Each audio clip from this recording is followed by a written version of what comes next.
Welcome to MSB classes. आज हमारा transformer के एमसीक्यू का लेक्चर नंबर 8। फर्स्ट क्वेश्चन हमारा 1 kVA 230 volt 50 hertz single phase transformer has an AD current loss of 30 what. ठीक है, AD current loss कितना है? 30 what.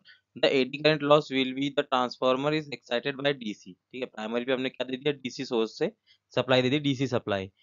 Source of the same voltage will be. ठीक है, सेम वोल्टेज का DC दे दिया तो हमारा एडी करंट लॉस क्या होगा ये हमें बताना है। तो सबसे पहले देख लेते हैं कि हमारा एडी करंट लॉस होता क्या है। ठीक है, तो P eddy current loss is equal to होता है हमारा के ई बी मैक्सिमम की power 2 into f square t square और साथ में होता है वी वॉट। ठीक है, तो जो हमारा एडी करंट लॉस होता है वो किस पे डिपेंड करता है? हमारी फ्रीक्वेंसी के स्क्वायर पे डिपेंड करता है।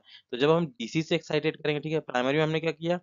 230-50 हर्ट्स वाली सप्लाई हटा के इसमें डीसी सोर्स लगा दिया। डीसी लगा दिया कितने का? 230 वोल्ट का। तो डीसी में फ्रीक्वेंसी क्या हो जाएंगी? हमारी जीरो हो जाएंगी। ठीक है, डीसी में फ्रीक्वेंसी जीरो होंगी तो जो हमारा एडी करंट लॉस है वो क्या हो जाएगा? जीरो हो जाएगा। ठीक है, तो जो हमारा करेक्ट ऑप्शन है ए, 0 वॉट लॉस होगा जब हम डीसी सप्लाई से एक्साइटेड करेंगे हमारे ट्रांसफार्मर को। तो हम देख लेते हैं कि इसमें हमारा क्या क्या है एडी करंट लॉस में। तो इसमें जो हमारा केई होता है, केई होता है एडी, एडी करंट कोफिशिएंट बोल सकते हैं हम उसको, एडी करंट कोफिशिएंट। ठीक है, बी मैक्स हमारा होता है, बी होता है हमारा फ्लक्स डेंसिटी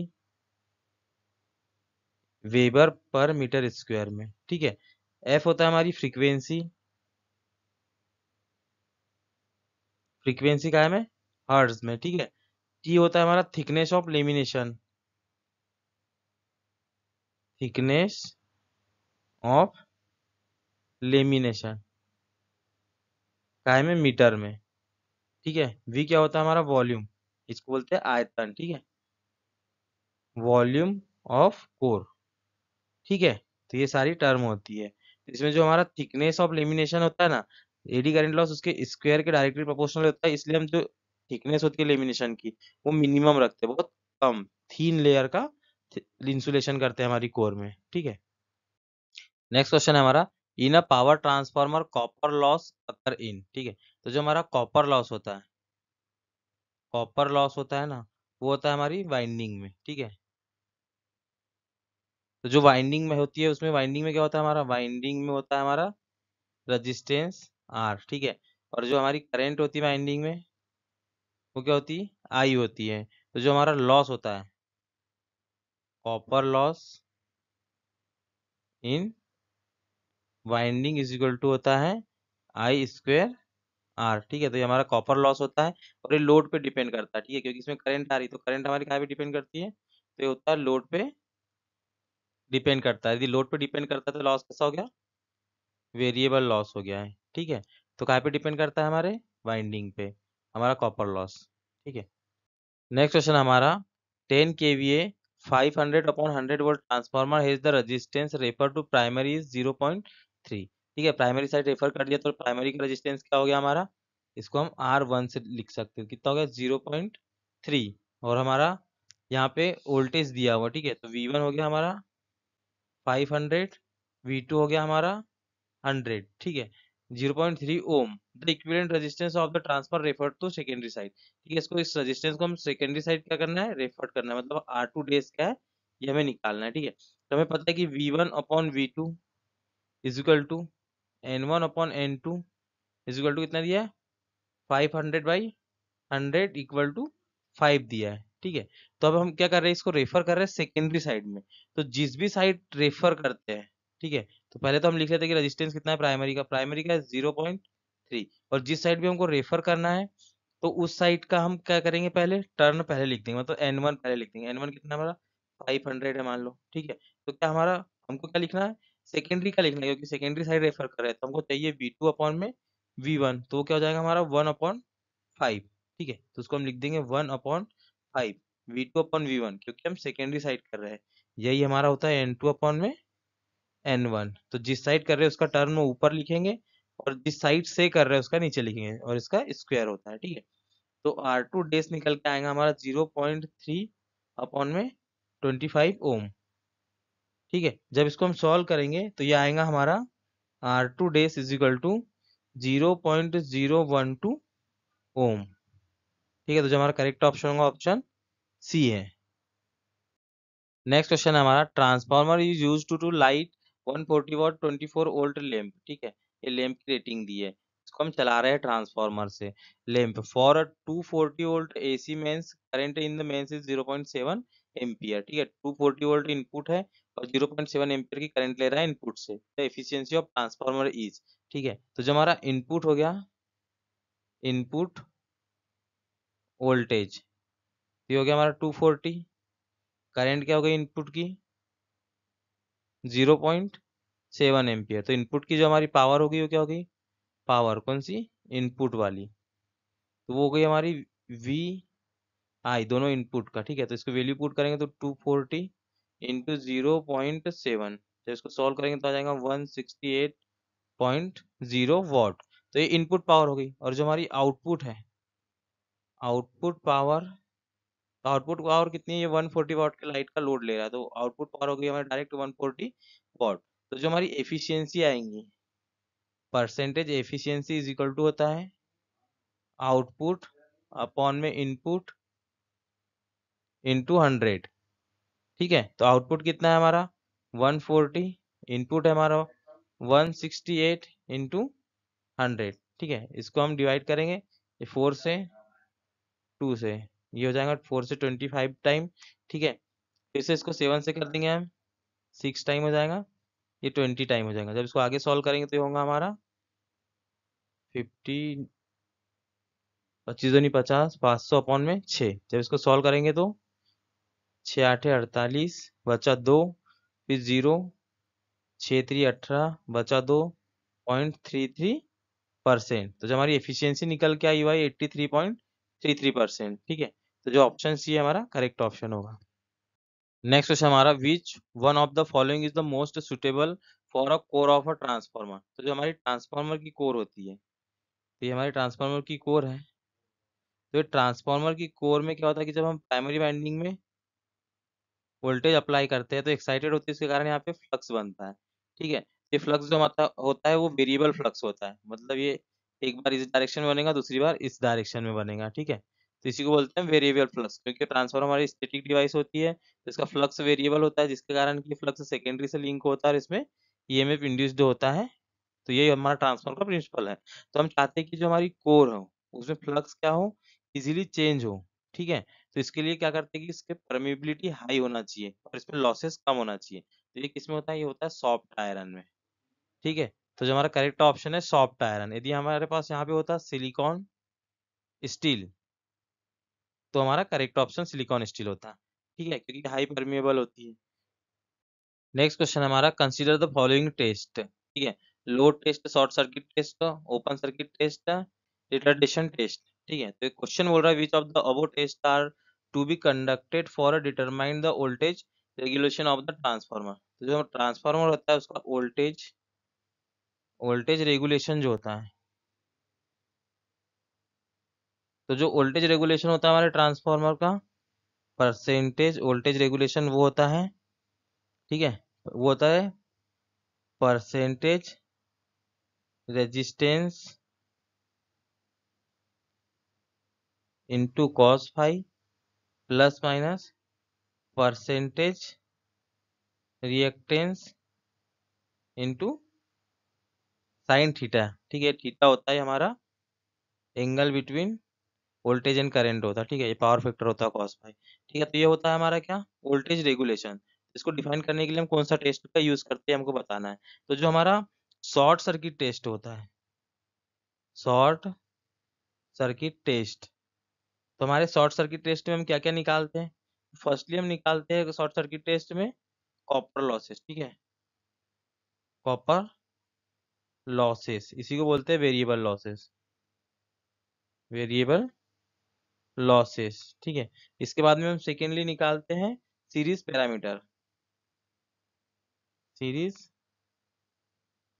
पैरामीटर। तो सीरीज पैरामीटर वही होते हैं हमारे आर एल। ठीक है, उसके बाद हम निकालते हैं इससे percentage reactance and percentage resistance, इससे निकाल सकते हैं परसेंटेज रिएक्टेंस और क्या, परसेंटेज रेजिस्टेंस। तो जो हमारा शॉर्ट सर्किट टेस्ट है उसका यूज करके हम ट्रांसफार्मर का वोल्टेज रेगुलेशन निकाल लेते हैं। तो जो यहाँ पे करेक्ट ऑप्शन होगा हमारा कौन सा, सेकेंड वाला। शॉर्ट सर्किट टेस्ट से हम वोल्टेज रेगुलेशन निकाल लेते हैं, तो सेकेंड हमारा करेक्ट है। तो option B only two, two only हमारा करेक्ट ऑप्शन होगा। नेक्स्ट क्वेश्चन हमारा, in a transformer 220 volt AC voltage is increased to 2200 volt if the number of turn in the secondary is 200, then the number of turn is primary will be। ठीक है, तो यहाँ पे हमको दिया है n1, n1 है हमारा कितना पता करना है, n2 हमको दिया हुआ है, टर्न नंबर ऑफ टर्न कितने हैं 2000 है, 2000। ठीक है, हमको प्राइमरी का वोल्टेज दिया है V1 220 और सेकेंडरी का वोल्टेज दिया कितना 2200 वोल्ट। ठीक है, तो जो हमारा ट्रांसफॉर्मेशन रेशियो होता है N1/N2 is equal to V1/V2 equal to K से होता है। ठीक है, तो इससे हमको मिल जाएगा N1/N2 is equal to V1 क्या है हमारा 220, V2 क्या है हमारा 2200। ठीक है, इसको हम आगे सॉल्व करेंगे तो हमारा N1/N2 कितना है 2000 इज इक्वल टू 220 2200। तो N1 निकालना है तो इसको तो ट्रांसफर कर देंगे तो हो जाएगा 220 इंटू 2000 बटे 2200। ये डबल जीरो से डबल जीरो कैंसिल, 22 से कट जाएगा 10 बार, तो जो हमारा N1 निकल के आएगा हो जाएगा 200 टर्न। ठीक है, तो जो हमारा करेक्ट ऑप्शन होगा होगा 200 टर्न, ऑप्शन ये हमारा करेक्ट ऑप्शन होगा। नेक्स्ट क्वेश्चन हमारा, the ratio of turn in the step up transformer. तो जो स्टेप अप ट्रांसफार्मर होता है, तो स्टेप अप ट्रांसफार्मर क्या होता है कि स्टेप अप ट्रांसफार्मर में जो प्राइमरी वोल्टेज होता है वो कम होता है सेकेंडरी से, मतलब सेकेंडरी में हमने स्टेप अप कर दिया। ठीक है, वैसे ही सेम जो नंबर ऑफ टर्न होते हैं वो प्राइमरी में कम होते हैं और सेकेंडरी में ज्यादा होते हैं। ठीक है, लेकिन जो करंट होती है, जो करंट जस्ट अपोजिट होती है, तो करंट प्राइमरी में ज्यादा होंगी और सेकेंडरी में कम होंगी। ठीक है, तो हम जो वोल्टेज से निकालते हैं इसको, ठीक है, कि क्या होना चाहिए, तो नंबर और जो हमारा ट्रांसफॉर्मेशन रेशियो क्या होता है वो होता है हमारा V प्राइमरी अपॉन में V सेकेंडरी। ठीक है, इसको हम क्या कर देते हैं अल्फा से डिनोट कर देते हैं। ठीक है, तो जो हमारा VP है, प्राइमरी में नंबर ऑफ टर्न कम है और सेकेंडरी में क्या है ज्यादा है, मतलब प्राइमरी में कम है और सेकेंडरी में ज्यादा है, तो VP कम है, VP क्या है लो है, और VS क्या है हाई है। तो जो रेशियो निकालेंगे वो क्या आएगा हमारा, वो आएगा हमारा लेस देन 1, मतलब जो ट्रांसफॉर्मेशन जो अल्फा है वो क्या होगा हमारा लेस देन 1 आएगा। तो जो हमारा करेक्ट ऑप्शन होगा वो क्या होगा सी, लेस देन 1। यहीं पे बात यदि क्या होती स्टेप डाउन की होती, स्टेप डाउन की होती, तो स्टेप डाउन में क्या होता है कि जो हमारा प्राइमरी वोल्टेज होता है वो हाई होता है सेकेंडरी से, तो जो हमारा ट्रांसफॉर्मेशन रेशियो क्या होगा वो होता है V प्राइमरी अपॉन में V सेकेंडरी। तो बीच में VP क्या है हाई है, VS क्या है लो है, तो जो अल्फा की वैल्यू आएंगी वो क्या आएंगी यहाँ पे ग्रेटर देन 1 आएंगी। ठीक है, तो स्टेप डाउन में ग्रेटर देन 1, स्टेप अप में लेस देन 1, तो यहाँ पे स्टेप अप का पूछा है तो वो होगा लेस देन 1। नेक्स्ट क्वेश्चन है हमारा, in step up transformer, same question आ गया हमारा। जो स्टेप अप ट्रांसफार्मर होता है उसमें क्या होता है कि उसमें जो हमारा प्राइमरी वोल्टेज होता है वो लेस देन होता है किससे सेकेंडरी से, मतलब सेकेंडरी हाई होता है। सेम क्या होता है नंबर ऑफ टर्न प्राइमरी में कम होते हैं नंबर ऑफ टर्न सेकेंडरी से, लेकिन जो हमारा करंट होता है वो जस्ट अपोजिट होता है। इसमें जो करंट होगा प्राइमरी में वो हाई होंगी comparison to current in secondary में। ठीक है, ये कैसे आता है तो V primary upon V secondary is equal to number of turn primary upon में number of turn secondary is equal to current in secondary upon current in primary is equal to, इसको अल्फा मान लिया। ठीक है, तो ये होता है हमारा ट्रांसफॉर्मेशन रेशो का इक्वेशन, तो इससे यही निकल के आता है। तो जो हमारा करेक्ट ऑप्शन है यहाँ पे वो होगा कौन सा वाला होगा, तो वो होगा IS, मतलब जो ऑप्शन प्राइमरी, जो ऑप्शन बी है हमारा ये हमारा करेक्ट ऑप्शन होगा, मतलब जो सेकेंडरी में करंट होगा वो लेस देन होगा किससे प्राइमरी से, मतलब प्राइमरी में करंट ज्यादा होगा। ठीक है, तो ऑप्शन बी हमारा करेक्ट ऑप्शन होगा। नेक्स्ट क्वेश्चन हमारा, if the secondary of the transformer the number of turn is more than the primary then, ठीक है, जो नंबर ऑफ टर्न है सेकेंडरी में, एनएस में सेकेंडरी में नंबर ऑफ टर्न प्राइमरी से ज़्यादा है, तो क्या होगा, तो जो वोल्टेज होगा हमारा सेकेंडरी में वो ज़्यादा होगा वोल्टेज जो प्राइमरी में होगा उससे, ठीक है। तो जो हमारा करेक्ट ऑप्शन होगा क्या, the voltage obtain will be increase, ठीक है। जो प्राइमरी में वोल्टेज होगा उससे ज़्यादा हमको सेकेंडरी में मिलेगा, क्यों, क्योंकि जो N S upon N P आएगा is equal to V S upon V P आता है, ठीक है। तो जब ये नंबर ऑफ टर्न यहाँ पे जैसे देख रहे हैं हम, सेकेंडरी में क्या है, the number of turn secondary में क्या है, मोर है, तो ये क्या हो गया, स्टेप अप ट्रांसफॉर्मर हो गया, स्टेप अप ट्रांसफॉर्म हो गया, क्योंकि सेकेंडरी में नंबर ऑफ टर्न ज्यादा है, तो जो वोल्टेज आएगा सेकेंडरी में वो हमको ज्यादा मिलेगा, तो the voltage obtain will be increase, जो मिलेगा वोल्टेज वो ज्यादा मिलेगा, ठीक है। नेक्स्ट क्वेश्चन हमारा, the ratio of secondary to primary turn in a transformer 3:2, ठीक है। सेकेंडरी टू प्राइमरी मतलब N2 upon N1 is equal to दिया हमारा 3/2। The power output is P, output power क्या है, P आउट P है, ठीक है। Then the input power negligible all losses, ठीक है, सारे लॉस को नेग्लेक्ट कर दिया हमारा, तो हमारी इनपुट पावर क्या होंगी ये हमको बताना, ठीक है। तो जो हमारा ट्रांसफार्मर होता है वो एक स्टैटिक डिवाइस होता है, ठीक है, स्टैटिक डिवाइस जो वोल्टेज को चेंज करता है, ठीक है, करंट भी इसमें चेंज होती है,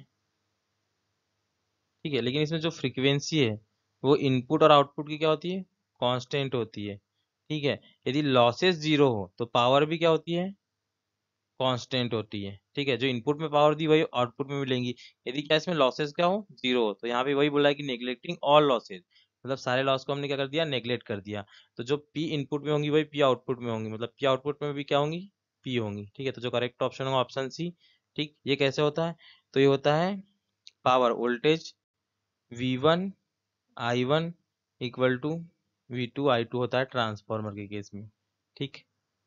नेक्स्ट क्वेश्चन हमारा, the alternating voltage induced in the secondary coil of a transformer is mainly due to, ठीक है, सेकेंडरी में इंड्यूस्ड ईएमएफ कहाँ से आता है ये पूछ रहे हैं। तो जो हमारा ट्रांसफॉर्मर होता है, ये हमारा ट्रांसफॉर्मर होता है, तो ट्रांसफॉर्मर में जब हम क्या देते हैं, सप्लाई देते हैं हमारी प्राइमरी वाइंडिंग में, मान लो कि हमारी क्या है, प्राइमरी वाइंडिंग, ये हमारी प्राइमरी वाइंडिंग है, तो ये प्राइमरी वाइंडिंग में हमने क्या सप्लाई दी, वीपी, प्राइमरी सप्लाई दी।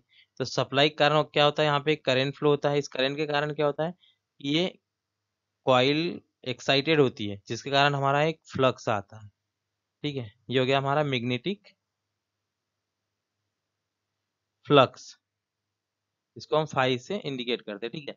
यहाँ पे होती है हमारी सेकेंडरी वाइंडिंग, तो ये सेकेंडरी वाइंडिंग से फ्लक्स हमारा क्या होता है, लिंक होता है, तो जो फाई हमारा सेकेंडरी वाइंडिंग से लिंक होता है, तो इससे क्या होता है कि E is equal to N d phi upon d t, इसके कारण क्या होता है कि सेकेंडरी में एक इंड्यूस्ड ईएमएफ आ जाता है, ठीक है। यदि इधर लोड लगाओ तो यहाँ पे करंट फ्लो होती है I2, तो जो हमारा करंट इंड्यूस्ड हुआ है सेकेंडरी में, जो करंट आया ट्रांसफार्मर में, वो किसके कारण आया, मैग्नेटिक फ्लक्स के कारण आया, तो जो हमारा करेक्ट ऑप्शन होगा वो क्या होगा, magnetic flux, varying magnetic flux, ठीक है।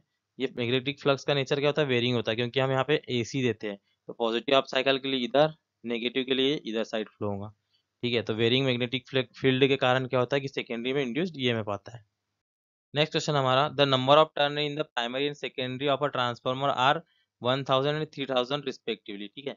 मतलब N1 दिया हमको 1000, N2 दिया हमको 3000, मतलब 3000 respectively, if 80 volt AC supply to the primary coil of the transformer, मतलब V1 80 वोल्ट किधर दिया हमने, primary side, then the potential difference of the secondary coil will be, तो हमको V2 निकालना है, ठीक है। तो हमारा ट्रांसफॉर्मेशन रेशियो क्या होता है, N1 upon N2 is equal to V1 upon V2, ठीक है। इससे हम निकालेंगे, V2 हमको निकालना है, तो N1 कितना है हमारा 1000, N2 कितना है 3000, V1 कितना है हमारा 80, V2 हमको निकालना है, इससे 3 टाइम कैंसिल हो गया तो आ जाएगा 1/3, जब इसको सॉल्व करेंगे तो हमारा V2 आ जाएगा 80 इंटू 3, तो V2 निकल के आ जाएगा 240 वोल्ट, तो जो हमारा सेकेंडरी का पोटेंशियल डिफरेंस निकल के आ गया 240 वोल्ट, जो हमारा करेक्ट ऑप्शन होगा option A 240 volt. Next question हमारा, the primary winding of a transformer is 100 turn in its secondary winding है 200 टर्न, ठीक है। प्राइमरी में कितने 100 टर्न, मतलब N1 100 turn, N2 200 turn. The primary is connected to AC supply of 120 volt. ठीक है, तो हमारा V1 कितना है 120 volt and the current flowing in it 100 ampere. I1 कितना है हमारा 100 नहीं 10 ampere. The voltage and current in the secondary winding are. ठीक है, तो हमको निकालना है कि सेकेंडरी में वोल्टेज क्या है और सेकेंडरी में करंट क्या है। ठीक है, तो हमारा जो ट्रांसफॉर्मेशन रेशियो क्या होता है N1 अपॉन में N2 is equal to V1 upon में V2 is equal to I2 upon में I1 इज इक्वल टू यहाँ पे एक कांस्टेंट आया था। ठीक है, इसको हम अल्फा ले लेते हैं। तो जो हमारा N1 अपॉन N2 क्या है 100 अपॉन में 200 इज इक्वल टू V1 क्या है हमारा 120 अपॉन में V2 इज इक्वल टू और क्या दिया I2 पता है हमें, तो I2 क्या है I2 नहीं पता, I2 निकालना, I2 अपॉन में I1 कितना है 10 है। ठीक है, तो इसका ट्रांसफॉर्मेशन रेशियो निकालेंगे तो आ जाएगा 1 अपॉन में 2 इज इक्वल टू 120 अपॉन में V2 is equal to I2 upon में 10। ठीक है, तो एक एक करके निकाल लेते हैं हम। 120 अपॉन में V2 इज इक्वल टू 1/2। तो ये निकल के आएगा V2 इधर जब जाएगा तो V2 is equal to 240 volt. ठीक है, सेकेंड क्या है हमारा I2 अपॉन में 10 इज इक्वल टू 1/2। तो जो हमारा I2 निकल के आएगा वो कितना आएगा 5 एम्पियर। ठीक है, तो जो हमारी करंट निकल के आई वो 5 एम्पियर और वोल्टेज आया 240 वोल्ट। तो ऑप्शन ए हमारा करेक्ट है 240 वोल्ट 5 एम्पियर। नेक्स्ट क्वेश्चन हमारा a transformer is used to reduce 220 volt to 11 volt. ठीक है, तो हमारा जो V1 निकल के आ गया कितना है 220 वोल्ट, V2 आ गया हमारा 11 volt. The primary draw current of 5 ampere. I1 हमारा कितना है 5 ampere in the secondary 90 ampere. I2 भी हमको पता है कितना 90 ampere. Efficiency of the transformer, तो ट्रांसफार्मर की एफिशिएंसी निकालने के लिए हमें इनपुट पता होना चाहिए कितना है। तो इनपुट हो जाएगा हमारा V1 I1 cos फाइव। तो V1 क्या है हमारा 220 इंटू 5 इंटू कॉस 5। ठीक है, ये इनपुट हो गया। आउटपुट क्या है हमारा ये हो जाएगा V2 I2 cos 5। ठीक है, तो ये निकल के आएगा हमारा V2 कितना है हमारा 11 इंटू 90 इंटू कॉस 5। तो जो हमारी एफिशिएंसी निकल के आएंगी एफिशिएंसी, तो एफिशिएंसी हमारी होती है आउटपुट अपॉन में इनपुट इंटू 100। ठीक है, तो इसको सॉल्व करेंगे हम। तो आउटपुट क्या हमारा आउटपुट है हमारा 11 इंटू 90 इंटू कॉस 5 अपॉन में इनपुट है 220 इंटू 5 इंटू कॉस 5 इंटू 100। ठीक है, जब इसको सॉल्व करेंगे कॉस 5 से कॉस 5 कैंसिल। ठीक है, 0 से 0 कैंसिल, 11 से 2 टाइम कैंसिल। ठीक है, तो ये हो गया 5 इंटू 2 हो जाएगा 10, 10 से 10 कैंसिल, तो 9 इंटू 10 आ गया। ठीक है, तो ये हो गया 9 इंटू 10, तो ये निकल के आ जाएगा हमारा 90%। तो एफिशिएंसी कितनी आ गई हमारी डी 90%। ठीक है, नेक्स्ट क्वेश्चन हमारा an ideal transformer has 100 turn in the primary and 250 turn in the secondary. ठीक है, तो N1 दिया है हमको कितना 100 टर्न, N2 दिया हमको 250 टर्न। ठीक है, नेक्स्ट पार्ट क्या है क्वेश्चन का secondary the peak value of the AC is 28 volt, the RMS secondary voltage is nearest. ठीक है, secondary the peak value of the AC is, ठीक है, ये इनपुट V1 दिया हमको कितना 28 वोल्ट दिया है, कौन सा पीक दिया है, इसी को हम बोलते हैं मैक्सिमम वोल्टेज दिया है। तो हमको V2 बताना है कौन सा RMS वाला कितना होगा वो बताना है। ठीक है, तो जो V1 जो हमको पीक दिया इसको पहले हम RMS में कन्वर्ट कर लेते हैं। ठीक है, तो जो RMS होता है V1 RMS is equal to होता है V पीक वोल्टेज अपॉन में √2।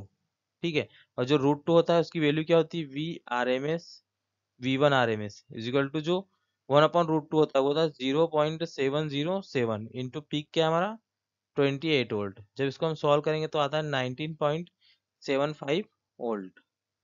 ठीक है, तो ये निकल के आ गया हमारा प्राइमरी AC जो इनपुट दिया था हमने 28 वोल्ट जो पीक था, RMS कितना होगा हमारा 19.75, और हमको नियरेस्ट वैल्यू पूछी है वोल्टेज की, तो हमारा कैलकुलेशन में इजी हो जाएंगे। तो इसको नियरेस्ट हम मान लेते हैं कि कितना 20 वोल्ट है, ताकि हमको कैलकुलेशन इजी हो, ठीक है। क्योंकि ये पूछा है यहाँ नियरेस्ट, इसलिए हम यहाँ पे क्या कर लेते हैं, इसको 20 कर लेते हैं। अब इसको हम आगे सॉल्व करते हैं, तो हमारा होता है n1 अपॉन में n2 is equal to v1 upon में v2। तो n1 कितना है हमारा 100 अपॉन में 250 इज इक्वल टू v1 क्या है 28 था, ठीक है। इसको कन्वर्ट कर दिया तो कितना हो गया 20, ये RMS। तो हमारा v2 कैसे निकल के आएगा, RMS निकल के आएगा। तो हमारा v2 हो जाएगा 20 इंटू 250 अपॉन में 100। ये जीरो से कैंसिल, ये जीरो से कैंसिल, 25 नहीं 50, 50 वोल्ट आ गया, ठीक है। तो जो हमारा डायरेक्ट निकल के आ गया क्या, ए, ऑप्शन ए करेक्ट है हमारा 50 वोल्ट। ये नियरेस्ट को हमने ले लिया था 20, इसलिए हमारा इजीली कैलकुलेशन हो गया। यदि हम इसको 19.75 करते तो हमारा कैलकुलेशन क्या होता, कॉम्प्लिकेटेड होता, ठीक है। तो ऑप्शन क्या है, ए करेक्ट ऑप्शन होगा। नेक्स्ट क्वेश्चन हमारा, a law speed transformer has 500 turn in its primary winding and 2500 in its secondary winding, ठीक है। तो जो जो दिया है उसको लिखते जाएंगे हम। N1 दिया हमको 500, N2 दिया हमको 2500 secondary. The meter of the secondary indicator 200 volt secondary, ठीक है। तो V2 कितना हो गया हमारा 200 वोल्ट एंड 8 एम्पियर। I2 कितना हो गया 8 ampere. Under this condition the voltage and current in the primaries, ठीक है। तो हमको V1 बताना है कितना है और I1 बताना है कितना है, ठीक है। तो हमारा ट्रांसफॉर्मेशन रेशो क्या होता है, V1 अपॉन में V2 is equal to N1 upon में N2 is equal to I2 upon में I1 इक्वल टू अल्फा, ठीक है। तो अल्फा की वैल्यू डायरेक्ट हम निकाल लेते हैं, कैसे, N1 अपॉन में N2, यही है ना हमारा अल्फा, ठीक है। यहाँ से देख लो ये और ये। तो N1 अपॉन में N2 कितना हो गया हमारा 500 अपॉन में 2500 इजिकल टू अल्फा की वैल्यू आ गई 20 से 20 तो ये हो गया 1 अपॉन में 5 इजिकल टू अल्फा, ठीक है। तो इसकी वैल्यू पुट करके हम यहाँ से डायरेक्ट निकालेंगे, ठीक है। तो V1 अपॉन V2 ये और अल्फा, ठीक है। तो जो हमारा V1 अपॉन में V2 इजिकल टू क्या हो गया 1/5 हो गया। जब इसको हम सॉल्व करेंगे तो V1 कितना है हमारा निकालना है हमको, V1, V2 कितना है 200, अल्फा क्या है 1/5। तो इसको ट्रांसफर इधर कर देंगे तो V1 निकल के आएगा 200/5, मतलब कितना 40 वोल्ट, ठीक है। तो ये आ गया हमारा V1, V1 आ गया 40 वोल्ट। ऐसे ही हम निकालेंगे क्या हमारा I1, ठीक है। तो जो हमारा I1 है, I1 कैसे निकलेगा, तो I1 is equal to I1, तो ये हो जाएगा I2 अपॉन में I1 is equal to alpha हमारा। तो I2 क्या हमारा 8 एम्पियर, तो 8 अपॉन में I1 is equal to 1 upon में 5, ठीक है। तो यहाँ से I1 निकालेंगे तो I1 is equal to 8 into 5, तो I1 निकल के आ जाएगा हमारा कितना 40 एम्पियर। तो जो हमारा I1 आया 40 एम्पियर, V1 आया हमारा 40 वोल्ट। तो जो हमारा करेक्ट ऑप्शन हो गया B, 40 volt 40 ampere. Next question हमारा, step down transformer is connected to 2400 volt line in 80 ampere of current is found to flow in the output load. The ratio of the turn in primary and secondary is 20:1, ठीक है। N1 upon N2 का ratio दिया हमको कितना 20 upon में 1। Transformer efficiency 100% in the current flowing in the primary coil will be, ठीक है। तो हमको क्या दिया, step down transformer is connected to 2400 volt, ठीक है। मतलब इससे कनेक्ट है तो कनेक्ट है, तो ये हो गया V1 2400 volt line in 80 ampere of current is found to flow in the output load, ठीक है। आउटपुट में 80 एम्पियर फ्लो हो रही है, मतलब ये क्या हो गया, ये I2 हो गया हमारा, लोड करंट हो गया 80 एम्पियर, ठीक है। तो हमसे क्या पूछ रहा है, current flowing in primary coil, और 100% एफिशिएंसी मतलब इसमें कोई लॉसेस नहीं है, ठीक है। तो जो हमारा N1 अपॉन N2 है वो होता है I2 अपॉन में I1, ठीक है। तो इससे निकालेंगे हम N1 अपॉन N2 क्या 20:1, ठीक है। I2 की दिए क्या दिया हमको 80, I1 क्या हमको निकालना है, तो इसको निकालेंगे तो क्या हो जाएगा I1 is equal to 80 upon में 20, तो सॉल्व करेंगे तो आ जाएगा 4 एम्पियर, 4 टाइम कैंसिल हो जाएगा। तो I1 निकल के कितना आ गया 4 एम्पियर। तो ये आ गई हमारी प्राइमरी की करंट, तो ऑप्शन सी हमारा करेक्ट हो गया 4 एम्पियर। नेक्स्ट क्वेश्चन हमारा, determine the secondary voltage in volt of a potential transformer when the value of the system voltage is 6600। ठीक है, मतलब V1 कितना है हमारा यहाँ पे 6600 volt. The turn ratio of the potential transformer is 107। Turn ratio क्या होता है N1 अपॉन में N2 इज इक्वल टू कितने आ गया 107। In the percentage voltage area of the transformer is 7%। ठीक है, तो जो हमारा जो परसेंटेज वोल्टेज एरर है, ठीक है, error of the transformer is 7%, मतलब 7% का हमारा लॉस हो गया। मतलब जो ट्रांसफार्मर के प्राइमरी से सेकेंडरी में जो वोल्टेज कन्वर्जन है उसमें हमारा 7% का लॉस हो गया। तो जो 7% का लॉस हुआ उसको हम प्राइमरी से पहले ही हटा देते हैं। ठीक है, तो वो कैसे हटाएंगे, तो जो हमारा न्यू V1 आएगा वो निकल के कितना आएगा 6600 माइनस इसका 7% इसमें से माइनस कर देंगे 6600 इंटू 7 अपॉन में 100। ठीक है, 20 से 20 कैंसिल, तो 6600 जब 7 से इसमें मल्टीप्लाई करेंगे 66 में तो ये हमारा निकल के आएगा 462। ठीक है, और इसको जब माइनस कर देंगे तो हमारा जो नेट वोल्टेज बच जाएगा तो वो जाएगा 6138 वोल्ट। तो एरर हटाने के बाद, एरर मतलब लॉस हटाने के बाद ये निकल के आ गया हमारा 6138। ठीक है, तो अब निकालेंगे हम हमारा जो इसमें सेकेंडरी साइड में कितना होगा वोल्टेज वो निकालते हैं अब। ठीक है, तो उसके लिए क्या होगा N1 अपॉन में N2 is equal to V1 upon में V2। ठीक है, तो जहाँ वैल्यू पुट करेंगे तो यहाँ पे वैल्यू पुट करते हैं N1 अपॉन में N2 क्या हमारा 107 is equal to V1 upon V2 क्या है, तो V1 क्या है 6183 अपॉन में V2। तो जो हमारा V2 निकल के आएगा वो क्या आएगा 6183 अपॉन में 107।